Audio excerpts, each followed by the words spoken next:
भारत अगर आज एकीकृत है तो इसका सबसे बड़ा श्रेय जाता है देश के पहले गृह मंत्री सरदार वल्लभ भाई पटेल को।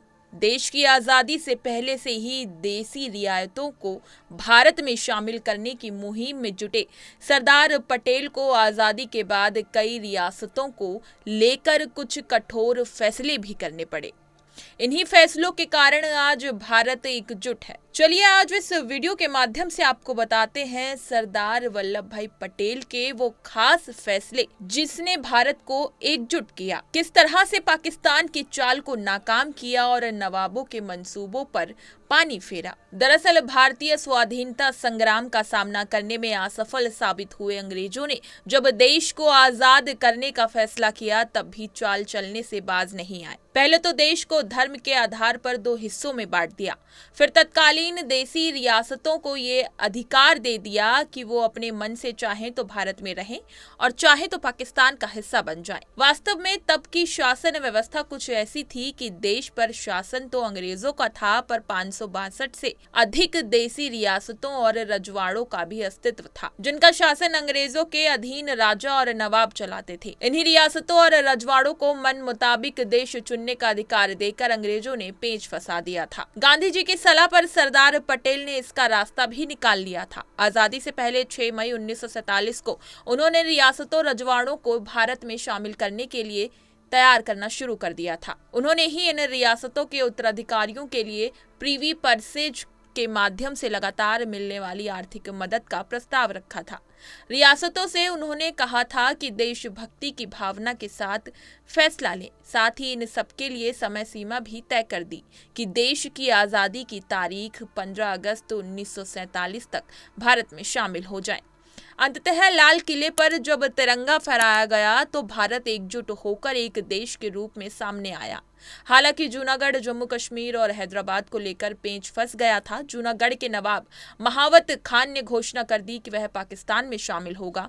हैदराबाद का नवाब भारत में शामिल न होने पर अड़ा था, जबकि जम्मू कश्मीर के राजा हरि सिंह कोई फैसला ही नहीं ले पा रहे थे। सरदार पटेल के लिए भी इन पर कार्रवाई करना आसान नहीं था, क्योंकि जम्मू कश्मीर के राजा जरूर हिंदू थे पर बहुसंख्यक लोग मुसलमान थे। वहीं जूनागढ़ और हैदराबाद में मुसलमान नवाबों का शासन होने के बावजूद अधिसंख्यक आबादी हिंदू थी, इसलिए फैसला सोच समझ कर करना था, जिससे किसी भी तरह से सांप्रदायिक तनाव न फैले। उधर पाकिस्तान जूनागढ़ और हैदराबाद और नवाबों को हवा दे रहा था। उसने 16 सितंबर 1947 को जूनागढ़ को पाकिस्तान से मिलाने की घोषणा कर दी थी। हैदराबाद पर किसी भी तरह की भारतीय कार्रवाई का विरोध कर रहा था। हालांकि पाकिस्तान का एक फैसला उसी के गले की फांस बन गया और सबसे पहले जम्मू कश्मीर उसके हाथ से निकल गया। जम्मू कश्मीर को पाकिस्तान में मिलाने के लिए वहां के रहनुमा इतने उतावले थे कि कबायलियों के वेश में कश्मीर पर हमला कर दिया। इस पर राजा हरि सिंह को भारत की मदद लेनी पड़ी। ये सरदार पटेल के लिए एक अच्छा मौका साबित हुआ और 25 अक्टूबर 1947 को राजा हरि सिंह ने जम्मू कश्मीर के भारत में विलय की घोषणा कर दी। इस फैसले में कश्मीर के तब के बड़े नेता शेख अब्दुल्ला की सहमति भी थी। वहीं 87% से अधिक हिंदू आबादी के बावजूद हैदराबाद का नवाब उस्मान अली खान भारत में विलय न करने पर अड़ा था। उसके उकसाने पर कासिम रिजवी नाम के एक व्यक्ति ने भाड़े की सेना बनाकर हैदराबाद की जनता पर अत्याचार करना शुरू कर दिया। ये देख सरदार पटेल से नहीं रहा गया और उन्होंने 13 सितंबर 1948 को भारतीय फौज को हैदराबाद पर हमले का आदेश दे दिया। पाकिस्तान विरोधी जताता रह गया और ऑपरेशन पोलो के जरिए भारतीय सेना ने 2 दिनों में हैदराबाद को भारत का अभिन्न अंग बना दिया। उधर जूनागढ़ के मुद्दे पर सरदार पटेल ने पाकिस्तान से फिर से विचार करने के लिए कहा। पाकिस्तान के इनकार पर सरदार पटेल ने जूनागढ़ की तेल और कोयले की सप्लाई रोक दी, हवाई और डाक संपर्क तोड़ दिया, पूरी तरह से आर्थिक घेराबंदी कर दी।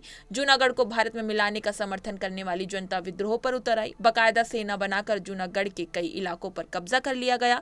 सरदार पटेल ने विद्रोहियों के कब्जे वाले जूनागढ़ को शासन के लिए उनकी अंतरिम सरकार की मान्यता दे दी। इससे घबराकर नवाब पाकिस्तान भाग गया और जूनागढ़ और पाकिस्तान के बीच समुद्र पड़ता था। जूनागढ़ ने मदद भी मांगी और पाकिस्तान कुछ नहीं कर पाया।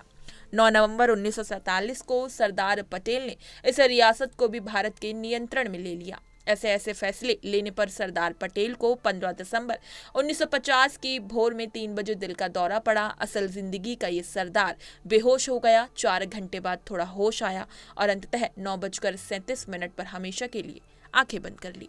इसी तरह की तमाम खबरें और लेटेस्ट अपडेट्स के लिए बने रहिए हमारे साथ और देखते रहिए punjabkesari.com।